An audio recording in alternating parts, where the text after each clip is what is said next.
Holy morality play, Batman!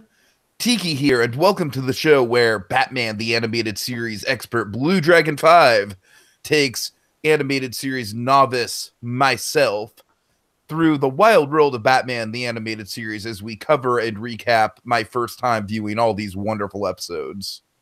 Yeah, folks, see, to put it simply, long ago I made a vow to educate Tiki in the ways of Batman the Animated Series, serving as his, let's say, spirit guide to Gotham, in a way. And with that in mind, tonight we're talking about Appointment in Crime Alley. And Dragon, this is a really interesting one. We were talking off air just a little while ago about how we're about to, we're kind of on the tip of going into season two. Season two is going to contain a lot of heavy hitters. And Dragon, it's interesting. I feel like this one is it fell through the cracks a little bit where it's a very understated episode, but it feels like a morality play. It feels like there's a lot of heavy emotional stuff going for it, even though it might not be the biggest, there's no flashy villain or huge action set piece or anything like that. But this episode makes you think, and I appreciated that. And I think in the pantheon of this show, from what I've seen through season one, it might be one of the most thought-provoking and emotional of the episodes so far. Yeah, so even some context here to kind of explain why that is. So this episode was directed by Boyd Kirkland. Now, Boyd Kirkland, he's directed a lot of the emotional kind of heavy hitters. Like one of my favorites we'll get to in next season. He directed I Am the Night. He did Perchance the Dream, and the one that makes things really relative with this episode. He directed the episode "It's Never Too Late," which was very much our Godfather influence. Basically the Arnold Stromwell redemption story. Of course, this episode definitely has a similar vibe going on to it, with Daggett taking center stage. Exactly, and it's kind of like it's kind of tied to the history of Gotham in a way. So it's very much it's a smaller scale, but it's like personal stakes over like kind of rule the world. Dragon, I feel like Rod Serling will get a kick out of these kind of episodes. Yeah, this episode had a really good writer on it. This had a comic writer on it. So we had Jerry Conway. Jerry Conway is a very famous writer in that he's the writer who killed off Gwen Stacy in the Spider-Man comics. Oh God. So Jerry Conway, he did that. I'm pretty sure. Yeah, he created the Punisher. So that first Spider-Man Punisher meet and greet, that was all Jerry Conway. And he wrote an episode we're going to get to in season 3, another good Two-Face episode called Second Chance. So Jerry Conway, a really good, really talented writer. We had Don Yang. The animation studio on this was Dong Yang, and they did episodes like Joker's Favor. They did Two-Face. They did, I believe, Two-Face Part 2, I believe. I think that was them. They also did... they also did the episodes of Boyd Kirkland. So they did I Am the Night, and they did Perchance the Dream as well. So Dong Yang, they do excellent work as well. So basically, they got their A squad on this one. Again, Boyd Kirkland teamed with Dong Yang. So again, we have kind of a power pairing in this regard. Now, importantly with this episode, speaking of the comics, kind of with Jerry Conway, Denny O'Neil, one of the big, Kevin Smith is referred to kind of an Mount Rushmore of Batman, like kind of the big writers and the writers and artists who define Batman, define like the most iconic versions of Batman. Denny O'Neil was one of those guys, and I've had the pleasure of meeting Denny O'Neil. He's a wonderful guy. He basically gave us, before Frank Miller went uber dark with Batman, gave us like a radically different Batman. There was a little gray area in between. Like there's a 70s Batman, a late 70s Batman, which kind of gives us what we have in the animated series. The late 70s Batman is the detective Batman before we have the harsh vigilante Batman that Frank Miller gave us. So a lot of those stories, like Denny O'Neil, he created Arkham Asylum. He gave us a lot of the kind of the heady, like kind of morality play type stuff you're talking about, Tiki. So that's Denny O'Neil's kind of fingerprints on this episode. Okay. And in Detective 457, he did this episode is based on a story he did. Detective 457. It's called No Hope. There's No Hope in Crime Alley, or No Hope in Crime Alley. And this issue and this writer created Leslie Thompkins. So Leslie Thompkins appears in this episode like she did for the first time in that comic. Nice. And this is, of course, Leslie Thompkins in a very It's ironic, Dragon, because this is a very different take on the character, but she's in a very she is a very well-respected figure within Crime Alley, which is, lo and behold, where we find ourselves in current Gotham. Certainly, certainly. And also, again, Roland Dagget is brought into this episode. This, along with Clayface, is really Roland Dagget's big claim to fame in animation. That's why, like, these episodes are the reason why, you know, we have a John Daggett show up in Dark Knight Rises, because people love this character from the show, voiced by Ed Asner. All right. Right, so the episode starts with a bang, literally.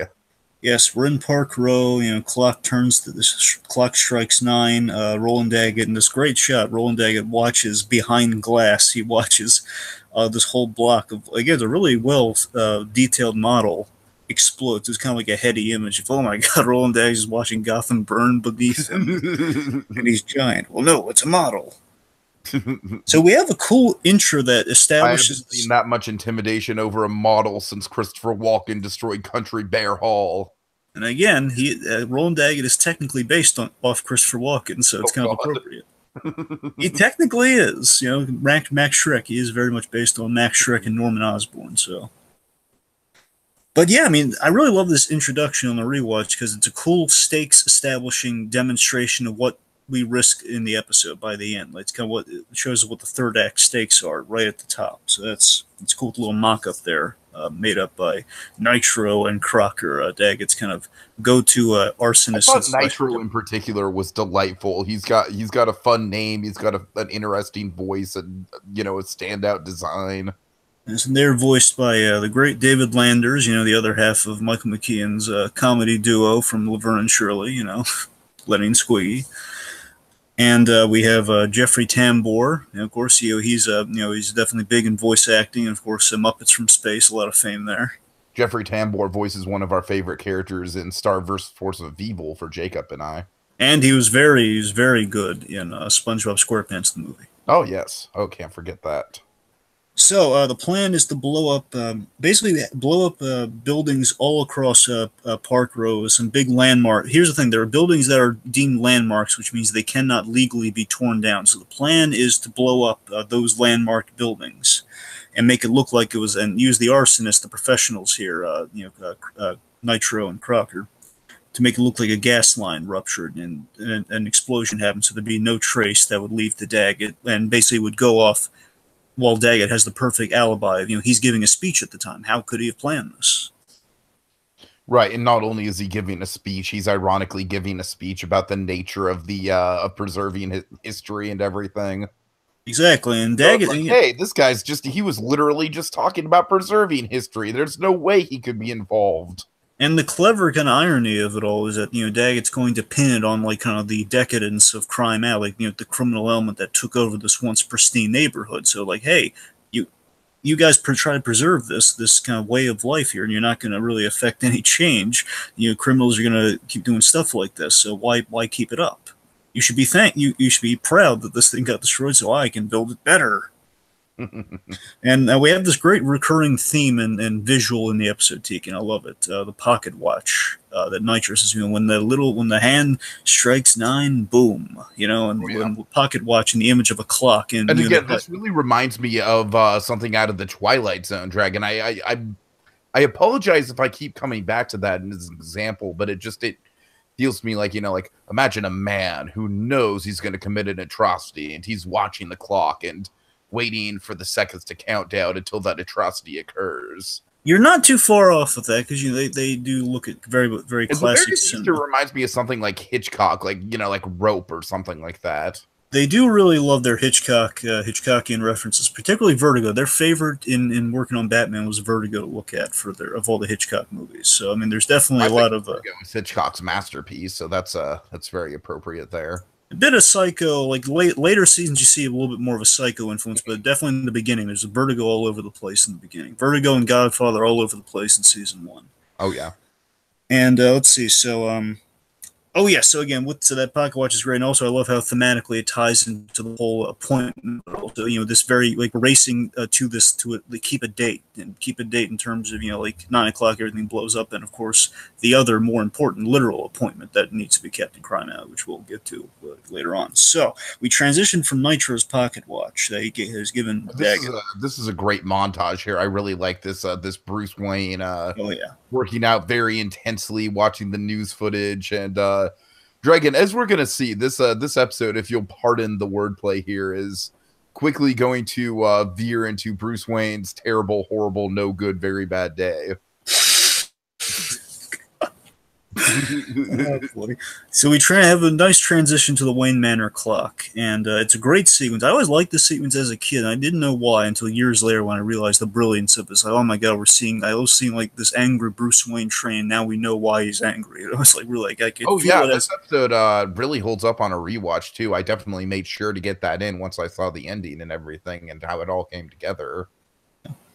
What's unspoken in the sequence here is that basically Daggett is he's kind of let me go through and I'll explain later. So yes, we have this great sequence of Bruce Wayne. He's working out, he's training, and he's very peeved while he's listening to Summer Gleason report on Roland Daggett's plans for Park Row. And the idea here, and I love this with the episode, and I always love this sort of stuff with Batman stories, especially since the Scott Snyder stuff we've gotten a few years ago. I love delving into Gotham's history, and I love that this episode out of the animated series is probably the most that really delves into the history of Gotham. Even back in '92, we were doing stuff like this, which is impressive. So basically, we get a little history lesson here. That Park Row was the most glamorous kind of Park Avenue address in Gotham at a time, and what they're not saying directly, but they're definitely implying, and this is, I think, the underlining thing on a rewatch you can take away from this, is that since the Wayne murder, Park Road became a slum known as Crime Alley. I don't know if it was directly just because of that singular crime. It was renamed Crime Alley, but the idea is it became a bad place, and then more events like the Wayne murders took place, calling it Crime Alley. So that's the Denny O'Neil origin of what happened with Crime Alley. It's just Park Row was just it's the neighborhood where Bruce Wayne, where the movie theater was, constructed, where Bruce Wayne's parents were murdered.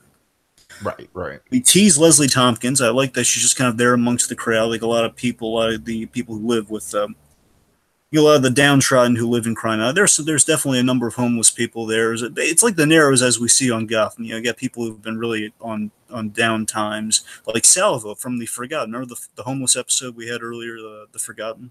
Dragon, how could I remember The Forgotten?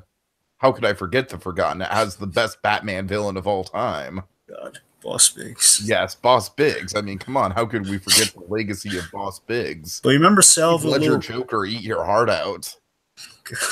Okay, you remember Salvo? Remember like the little redheaded guy with the jokes that was like part of Bruce's chain? Oh, like yeah, vaguely. Sure. I'm just saying it's like a little cameo of like, hey, he's there along with the picket sign. Well, it's like a little like, hey, there's Salvo. God. So the kids are protesting to Leslie kids, the guys like Salvo, they're protesting to save Crime Alley, save their historical landmarks, save the neighborhood that they still believe in. And we see like an angry Bruce just punching the bag, and I love this, he intensifies as he's punching. I love how we frame this, like right behind the punching bag is Daggett's head on the TV, as Daggett's spinning this as a way to stop crime. He knows that Roland Daggett is up to something, and Alfred reminds him that. Well, so that's that kind of goes without saying. Yeah. Well, Alfred reminds him of his 8 o'clock appointment as well. Of course, importantly, the 8 o'clock appointment we'll find out at the end of the episode. Right. And of course, we already have 9 o'clock in our heads for when that explosion's going to happen. So we already know pretty much from the get-go that Bruce is kind of doomed to not make this appointment on time. The Clock King gives this episode 2 thumbs up, by the way. Oh God, I'm sure he does. There's this beautiful little Alfred moment. I hope you noticed it. So Alfred reminds Bruce of his 8 o'clock points. Basically, okay, Daggett's up to something. Like once in all these years. It's exactly. It's that moment where Alfred just reminds him of the appointment and says, "Have I ever been late, Alfred?" And Alfred just gives that all these years. That smile he gives as he says that. It's like, oh my God, Alfred's so prideful of Bruce right there. It's beautiful. So we go from All right, so we go to the Batmobile. We have the theme playing, and the not just like the average Batman thing. We have the Crime Alley theme. That dun, dun, dun, dun, dun, dun. It's really dramatic, and kind of melodramatic, but in a classy way. Little girl runs out. Very, very close call. She runs right in front of the Batmobile. Very much gives Bruce a little bit of a heart attack there. Yeah. So just to give context, so it's 7:40. Daggett, he's arrived at the business council dinner event. He was checking his watch, and I love we transition from the watch to the wheel of Batmobile and the Park Row. There's some great visual storytelling that kind of shows us stuff even before we get the little girl. Where Park Row we see visually is in bad shape. And just we see the decadence firsthand, not just through the black and white TV. We see it firsthand, just how downtrodden it still is, especially after the Wayne murder, 30 years later. So, like 20 years plus, I guess 25. Yeah, right? Anyway, so a little girl runs out the car begging for help, and this is a bit that kind of got me on the rewatch. This in the ending still kind of got me surprisingly. Is like a child, kind of cries for Batman to help save her mom. It's a very personal episode for Batman. Like, help, basically the whole genesis of the Batman idea is to stop, tragedy from striking children. Almost kind of like a version of the classic, like, oh, Superman saves he gets the cat out of the tree, but with way more pathos behind it. There's nothing more reassuring in this life, Tiki, than Batman saving children. Oh, absolutely. So, Daggett's men, they're not Crocker Nitro. They're out doing other things, other more dastardly things. Daggett's men, these other men. They're trying to force the mom out of the home, out of the apartment. Then we have this great little sequence, really well animated little sequence where a batarang is thrown at the light, knocking it out, giving like a really dark room. He swoops in, he dives through the window, he takes out the three men. It's great. Just them. The mom and the girl are safe. It's I like how it's a very swift, quick action. You know what I mean? It doesn't have to be a fancy fight scene or anything. It's Batman being effective at what he does. Certainly, it's great to the point, and it's shadowed really nicely. It's classic Batman. So they inform Batman that she's not the first to be forced out by Daggett's men, and again the reason she stayed. And again, I like that there is some great. This is a smart way of doing social commentary versus like, hey, we have homelessness and we have like runaway leprechaun kids on the street. It's more socially. And I actually like the runaway leprechaun kids way more than the last homeless storyline. Yeah. And again, those episodes aren't bad, folks. They're no, I've got Batman in my basement, or as Tika would define the Cat in the Claw part. Which part did you not like? Part two. Part two was awful. Right. So by no means is it like in that ballpark. But those episodes, they do read as silly. They feel less silly, more forced. They definitely seem forced in with a moral, So this is like the smart way of doing that, where we're raising this as in a natural way where the mother says, "Well, like I said, those episodes feel like after school specials. This episode feels like the frickin' Twilight Zone. I mean, that's the difference." And she's raising the great poignant question. Again, this is this classic Danny O'Neill stuff they're kind of bringing to the fray here through Jerry Conway kind of reworking it. But where can we go? If we go out here, where are we going to go? We're going to be out in the streets. Mm-hmm. So, let's see. I believe it's past 8. Thompkins. Yeah, it's past 8 o'clock, so Leslie's getting nervous. Yep. She leaves the community center to search for, search for Batman. She's not saying that. I gotta. I'm meeting somebody. I gotta leave. I will admit, when I first watched the episode, I just thought she was like some random old woman getting introduced, and she was going off to look for her husband or something. I know. I feel silly now in context. Yeah. So Maggie, let's see. Maggie, here's her friend of the homeless. The homeless. Sister Maggie. No, not Sister Maggie. No. Of course, the funny thing being Gotham by Gaslight, we have Sister Leslie. We have Leslie Thompkins as a nun. Oh, God. That's cool. And a nun voiced by Greta Lyles. Yeah. Anyway, so Maggie, her friend at the community center, she tells her to be careful. She's Maggie. I've lived in Gotham I've lived in Park Row for 20 years. It's home. Yeah, it's classic. I like how Tompkins kind of represents the, not giving up on the old way of thinking about Gotham and its history. Kind of a very Snyderian outlook on Gotham. Yeah. New York Snyder, by the way, not LA Snyder. Yes. Calm, calm, rational Snyder, not crazy Batman should be raped in prison Snyder. Yes. So let's see. So we spy some men. She spies some men rooting around in a home, like with an open door, and she finds like a blast cap that kind of goes down the stairs. And she Go, recognizes. I'm sorry. go ahead. I'm sorry. I'm just getting a giggle fit over the Zack Snyder thing. Go ahead. I'm Anyways, being immature and silly about it. so we find she finds a blast cap. She recognizes them. Oh, you're Daggett's men, and she recognizes the bomb materials, which means she's in trouble. So she's captured, and however this capture is like grab the old lady is witnessed. Witness is as witnessed by a passerby who's going to come back later, most definitely. So we have ticking clock all over the place here. We have another ticking Clock King would just be like, "Oh, this episode's just fantastic, guys! Give me more episodes like this." I approve. So Batman arrives. He arrives to the community center where he knows Leslie would logically be. So he arrives. He tells Maggie that he's looking for Leslie because I presume that he went to the spot possibly and she wasn't there. So then he's going by the community center. We don't need to know all the details. Just something to fill in the blanks with maybe. So Batman arrives. Maggie's like, "Oh, I didn't know she was meeting with you." So she's surprised. She informs Batman. Leslie went looking for you. She warns, and oh my god, it's such a poignant bit. This is a great bit where she says, she warns Batman. Bad things happen to people in Crime Alley, and with that great response by Batman, we know all of this, but we just need the way it's said by, I know. Oh yeah, yeah. Okay, so we have Crocker and Nitro. Crocker is trying to be all nice and polite. I mean, the ropes are. Tell me if the ropes. Dragon, I love that. I love that. Like, all right, look, I don't want to be in this circumstance. Let me know if you need anything. All right, we're going to make this as comfortable for you as we can. Yeah. They're basically kind of giving some exposition here while, we have Leslie tied up. Basically, 9 o'clock, we cleared the scum from Crime Alley so we can build a mini mall. Mm-hmm. And Leslie warns that the hotel is the SRO. It's the SRO Hotel, which I always like that location. Again, that is a landmark in Crime Alley. It just sounds like a class, like an old timey hotel name, kind of like the hotel like Nick Fury's talking that his grandfather worked in back in the day. It sounds like a once pristine hotel, the SRO. I don't know.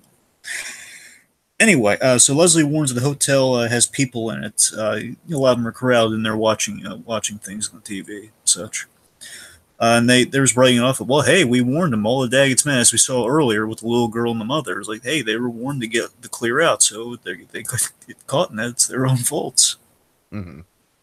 So they put a gag on her as the bomb ticks. Again, I like that they're being polite despite the fact that they're willingly. There's a bomb right next to her, so she's gonna blow up. But at least they're being pleasant. Well, like I said, it's like it's an old woman, so they're not gonna rough her up or anything. They're gonna make sure she's comfortable. Okay, so they put a gag on her as the bomb. She needs a pillow. I'm sorry. Go ahead. So they put a gag on her as the bomb ticks, and on the clock it says 8:19. So again, we know 9 o'clock. 9 o'clock's our big death number this episode. The number of death today is the number 9. Oh! Okay. So Batman, he's let's see. So Batman calls Alfred.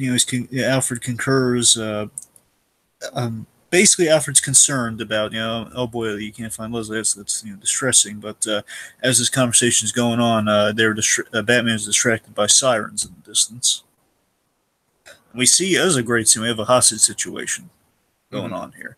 And we have a wordless, dialogueless Jim Gordon cameo, by the way. He's there. His head's turned, but he's there. So basically, we have this great, and what we do instead of having a classic Batman Gordon scene is we have this kind of funny scene. By the way, this is the old industry standard of if you had a guest, if you had an actor, you could use them for up to 3 roles before you had to pay them more. So Jeffrey Tambor, he does 2 roles in this episode. Nice. Tambor, he's Crocker, and he's the SWAT guy that Batman talks with here. So there's a SWAT guy basically giving Batman the lowdown about what's going on here. The gunman's mad about we see the gunman's mad about the eviction, and he took one of Daggett's clerks hostage to send a message to hey, we say no Roland Daggett. He tells Batman we're moving in 10 seconds, and Batman is great. He says, if you go in there, someone's bound to get hurt. I'll do it. You, who do you think you are? Of course, he realizes as he walks forward, oh. Do you think that was a missed opportunity for a good old fashioned "I'm Batman"? No, I think it's classy that we don't spell it out like that. Yeah. So, we're at the billboard, and again, Tiki, symbolism. Billboard with a giant watch behind it. Great Gatsby. Yep. I'm saying not in the watch, just like kind of the giant billboard being a big symbol. Sure. Shades of Gatsby. Anyways. So, we have the big billboard with the watch on it, and I like the fact, I like that you can glean this from the episode, that the gunman is not a bad guy, he's just desperate and lost, you know? You know what it reminds me of, Dragon? It reminds me of the subplot of The Punisher done in like 2 minutes and probably better than the subplot of The Punisher overall. I mean, that's kind of it's kind of a Pacific pool, but I get what you're saying now. I get it. I kind of see it. Just a guy that's kind of pushed too far by his circumstances. Sure. So, Batman, of course, who hates guns, and I love the intensity in this scene. While Batman is there, he just wants a peaceful solution. You involve guns. Batman is not going to be kind to you. He's very menacingly from the top of the billboard in darkness saying, "Put the gun down." Uh-huh. And then, of course, he says, "Batman, this is, I won't ask twice." Oh, there's a Batman line for you. So he's shooting. He assumes, again, he's very irrational, and again, irrational, but coming from a place of AI. He's like the protesters from the earlier scene, where he just wants to not have his home bulldozed or taken away from him by Daggett's men. So he mistakenly is shooting the billboard. He shoots a cable. The two men, him and the clerk, they fall, and we have this great moment of Batman saving people where he dives on a rope and he saves them, and he lands on the ground. He basically reveals as he disperses, like unfurls his cape. As the two guys clinging onto him for dear life. The SWAT guy thanks Batman. And Batman, of course, is a classic bat exit. Okay, yeah, two great things there. I love the save with the cape, and the bat exit was just really really understated and classy. Yeah. Nice, good stuff.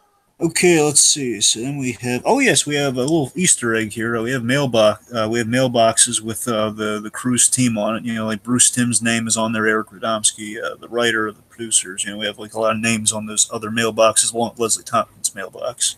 Nice. Let's see. Basically, Batman's checking her empty apartment. That's why we go by the said mailboxes. He's going by her apartment to look for clues. He finds. Oh, here's a beautiful bit. He finds the scrapbook. And this is a great little, this is a smart little reveal here. I like how we reveal a lot of character with Leslie Thompkins without saying it. It's show, don't tell. Oh yeah, definitely, definitely. And here's the thing: the show is very famous for it never, and you'll see how this goes by the end of the season. They never show like a flashback to the death of Bruce Wayne's parents. We never go as far as to do that. We do more clever things than just kind of doing the origin. We do things of like either hinting at the origin, talking about the aftermath, or like we're expanding on the parents and like what if kind of scenarios. Exactly. Like we do things that are everything, but if we show what happens to them, we do it in a way we haven't seen it before. So that's kind of their method there. Because again, one is Zack Snyder and your slow-mo pearl fetish. Yeah, I love that opening. I know, and I'm just picking on you. Anyways. Yeah. But yeah, it's always kind of clever that one, it'd probably be like a network kind of a BS and P, the broadcast standards and practices thing of just being able to show it first and foremost. But secondly, also it's like, do we need the show? Because people know it. It's like how people in the intro know that it's Batman without even having to say, "Oh my God, it's Batman! It's a Batman show." Sure.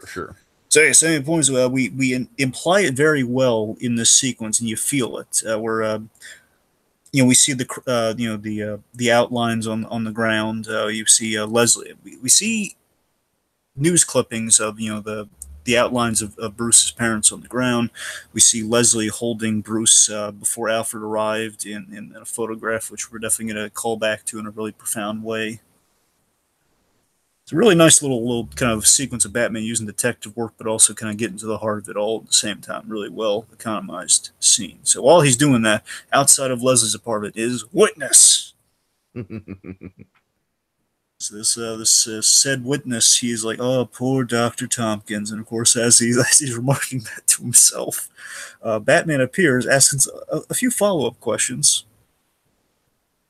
Before he can do that, though, and again, I like that we're showing these shades of Crime Alley here, where again the guy he gets spooked by Batman as he kind of tries to flee from him for a moment, and he leaves a blasting cap. Batman scared the guy off. I love that Batman takes no pleasure in it, but he has to scare this guy into getting some answers. Mm-hmm. He's basically he thought he could sell it for a couple bucks, and basically kind of gives him an address. Let's see. Oh yes, and it gives the address is a corner of Finger and Bloom. Finger, of course, for Bill Finger. Is Bloom a reference to anything? I figured the finger thing was Bill Finger. Yeah, Bloom. I wouldn't be surprised, but there's a chance they could have just used like another name to sound like it. It's probably like a deep cut writer though. It's like a deep cut one, if anything. But anyway, let's see. So then we have Leslie. So again, Leslie is gagged, and we have Daggett checking his watch. Leslie with the cut from again with Daggett. I love how it's kind of like a morality play. Like you can see the Rod Serling narration of like as we loom closer and closer, Roland Daggett struggles with his choice, and does he really want to go through with this? Right. Yeah, we go from Leslie's clock to Daggett's clock into his watch. Let's see. So Daggett, he's praised for his boldness at dinner. Again, the clock now says 8:39. So we have the runaway trolley. And I love how this is the point where Batman just isn't having a good day. Yeah. So again, while Batman knows he has to stop a bombing and he has to save the woman who essentially is his mother figure. Right. Again, as Paul, I always love the analogy. Well, I'll get to that. I don't want to get into that now. The point is, important person of Batman. So we have the runaway trolley sequence. Basically, it's bad luck in Gotham. Honestly, it's not like a sabotage or anything. Just like the trolley guy, he kind of passes out, and then while the trolley's going, and the controls are all out of whack, so that's going down really fast, and Batman just utters this great phrase: "Is perfect, just perfect." So let's see. We have the animation on this scene is really good. This is a classic Batmobile move. I love that they put in the show here. It's from the comics. It's from the '60s show. I don't know if the '60s show ever did it. I don't think because I think they had the bat parachutes. I don't think they ever had to do this. There's a grappling gun built into the Batmobile, and the idea was if Batman had to make a sharp turn, especially if he's in a long Batmobile like the '89 car or the animated series car, it shoots out the side, it grapples onto a lamppost, and he can make like a 90-degree turn or something. You make like a turn around the corner while he's going at top speed. Mm-hmm. So he puts the Batmobile on autopilot as Batman jumps on the trolley, and he jumps back to the car after seeing what's going on.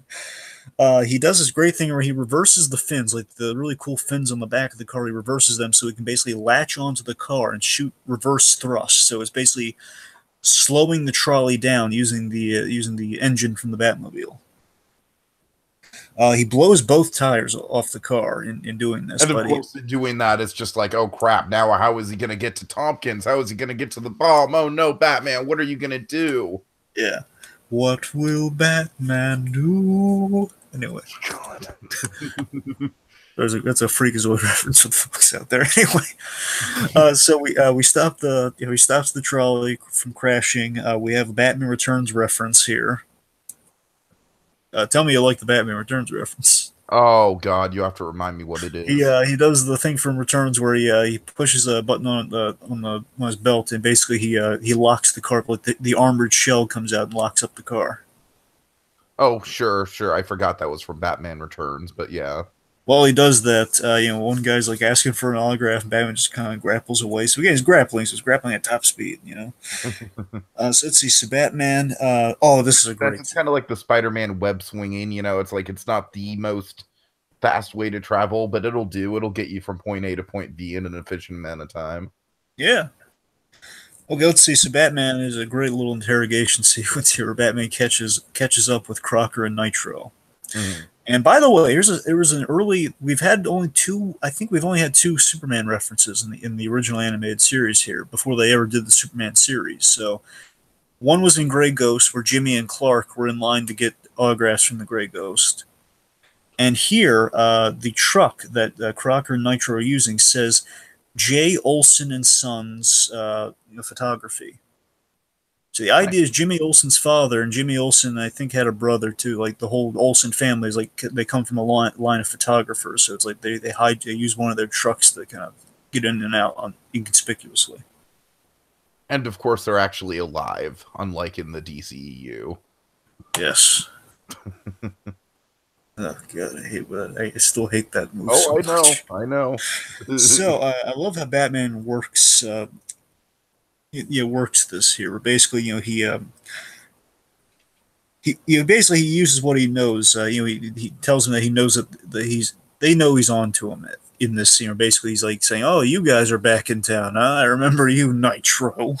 I thought you got out of the arson for hire game, that sort of thing." And what he does is he tosses them says, "Oh, nothing, Batman. We aren't doing anything." Basically, he says, "Oh, nothing, right?" He basically opens the back of the truck full of explosives and he tosses the two of them in there. Of course, like, what are you, crazy? This stuff's dangerous. I'm not crazy. I'm Batman. God. So he basically puts the fear of God into him as he scares them there. Like he's throwing them into like a truck full of explosives. That's funny. They confess where Leslie. He's very. Where's Leslie Thompkins? They confess a location, and they warn him that look. Let us out of here! The bomb's gonna go off at 9 o'clock. Batman locks him in. God. Just tears off. God, it's great. It's like Miller Batman enough, It's like Miller without being sadistic, It's like it's deservedly cruel, but not. It's like they work at it to get out of there, Okay, so I really like this moment with Tompkins where he rushes to see if Tompkins is okay. Tompkins is in a bit of a panic over, she thinks this is about the end with the time bomb, but no, Batman comes in, he saves her. Dragon, I love how without missing a beat, Tompkins is like, don't worry about me. They're blowing up the hotel. There's a lot of people in there. And Batman, he doesn't have to be told twice. You know what I mean? He's on. Yeah. I love that. It's a very subtle, very it defines the relationship between Batman and Tompkins, I think. Of course, we have the great little sequence here of Roland Daggett. He begins giving his speech, and as his speech starts, the bomb is we cut to the bomb ticking away, and Batman swings to the SO. It's a really intense sequence where you don't know exactly what's going to happen here. Where Batman he's going to the SRO hotel as fast as he can. We see that people are on the inside of this hotel, including in the center of the frame, like in the chair.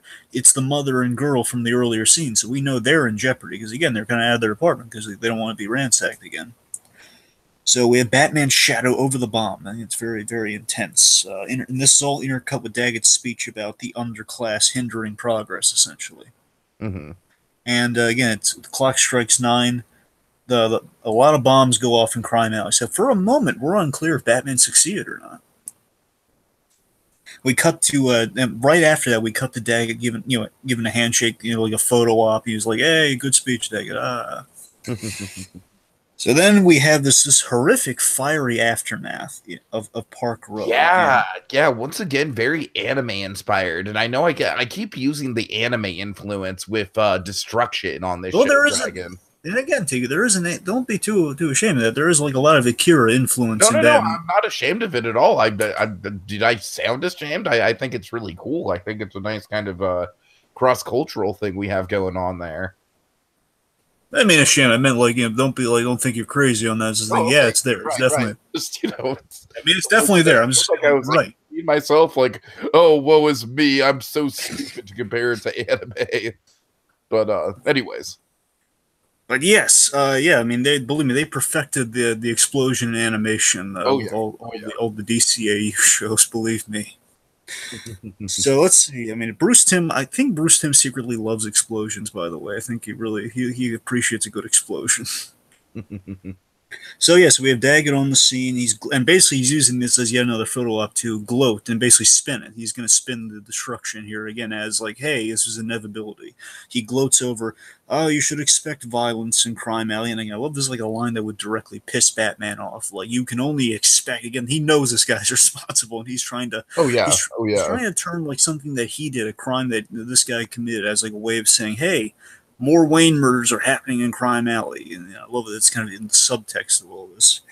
So again, he's profiteering off of Bruce Wayne's tragedy, essentially, which is why Daggett got really fascinating in this episode. And this is why they brought him back a couple more times. They never measured up to this, but they brought him back a couple more times. So let's see. So the big challenge that the episode built up to, this is like the big challenge of Daggett saying the big philosophical challenge, the big challenge is like, are there good people in crime? That's the question the episode raises. That's the challenge that Daggett's saying, no, there aren't good people in Crime Alley. And, of course, Batman, by the end, he gives his own answer to this question. But Daggett's saying, people are bad in Crime Alley, very much so. And Batman publicly, he confronts Daggett, saying, like, they don't value life here in Crime Alley. And Batman, of course, shows up with all the people he just saved, and that's a great image. It's walking up to him, saying, oh, no one values life like you do, Daggett. And we learned that he defused the bomb at the hotel. He saved everyone there, and basically the ones that did blow up were basically, this is what Dad was going to use, like, cover up and destroy a few condemned buildings. Yeah, which again were slated to be destroyed anyway. So it was a lot of them probably slated to be destroyed. That's why Daggett let it be so he could still profit off of all the destruction. Like, hey, and then we can build stuff for this new space is. So I love how Daggett, he's still trying to go. He's like, I'm shocked to learn that arson was the key to this tragedy. Ed Asner is so great, and he's so sleazy as a businessman in this scene. And of course, Daggett and Crocker, they're like they're handcuffed and everything. Like, and Batman's like brought them to justice, and like they're about to roll on Daggett very instantly. Daggett like interrupts them, saying, "Yes, you do, gentlemen. You know your duties are, take these men away." So he pretends not to know them at all. And again, he's just playing high and mighty. Is the way he's playing the high and mighty Roland Dagget is great here. And for me, the implication is, if you want to track the continuity of what happens with Roland Dagget, I think the implication is Dagget he's going to lose capital after this. Like, he's not going to basically, I imagine, and I think you'll see by the next time we see him, is that he's going to need money the next time we see him. Okay. So I figured that to not go to jail for these guys possibly rolling on whatever stuff they can get Daggett for will be like, he exchanged going to jail for like losing all of his business capital. So like he's still like he can probably like afford a town car, but there's no Daggett Industries anymore. Right. Like, so the point is Daggett, he will live to walk free, and so Daggett gets away.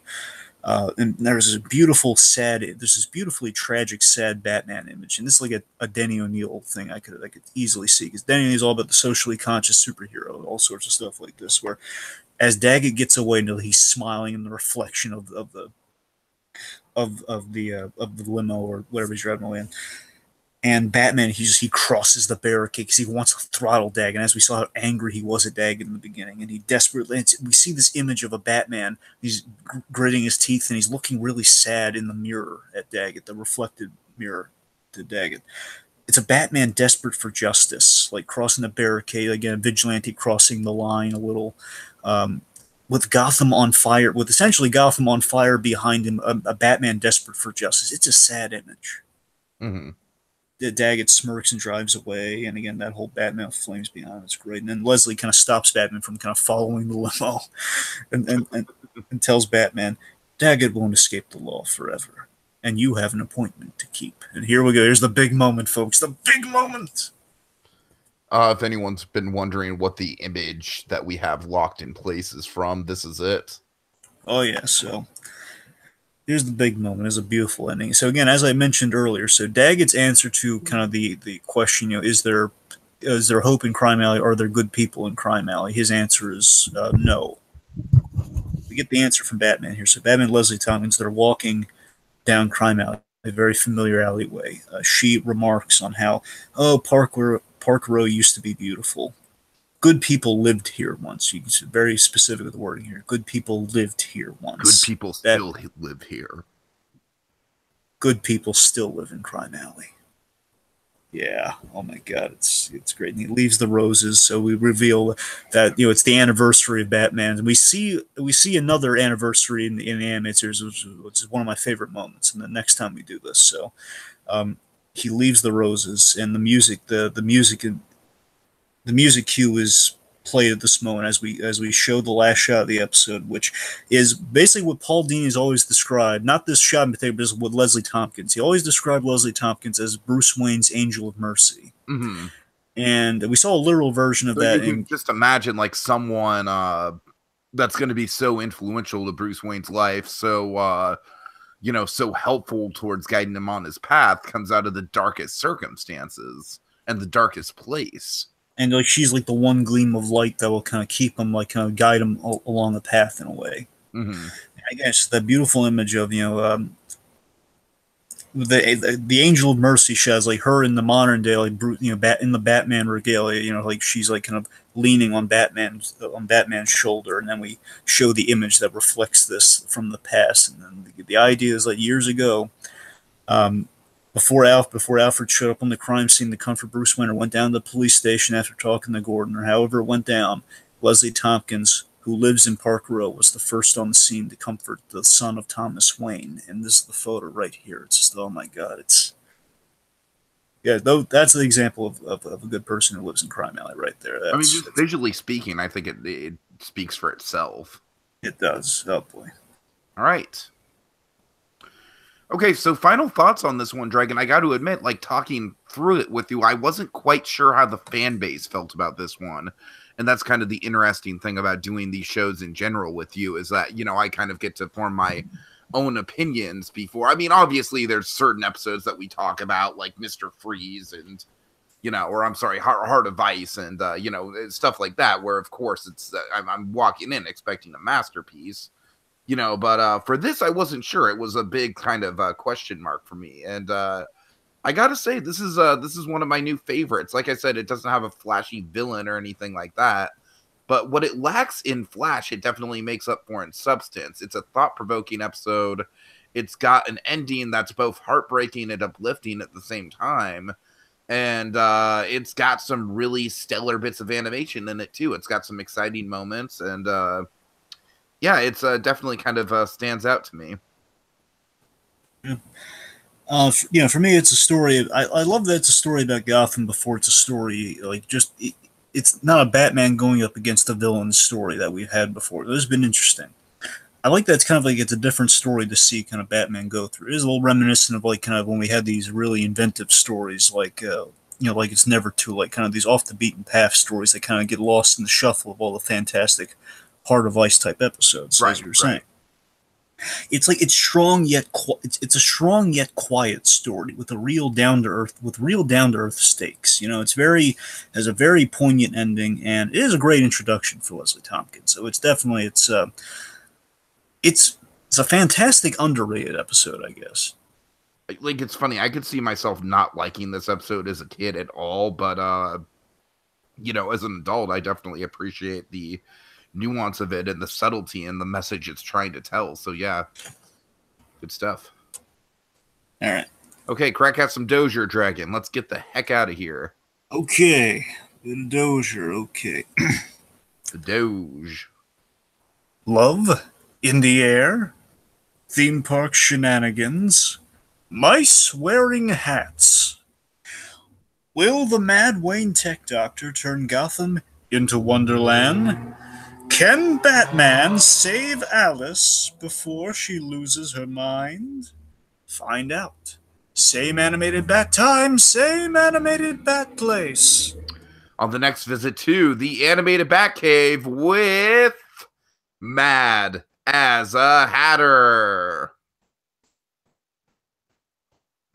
Good people.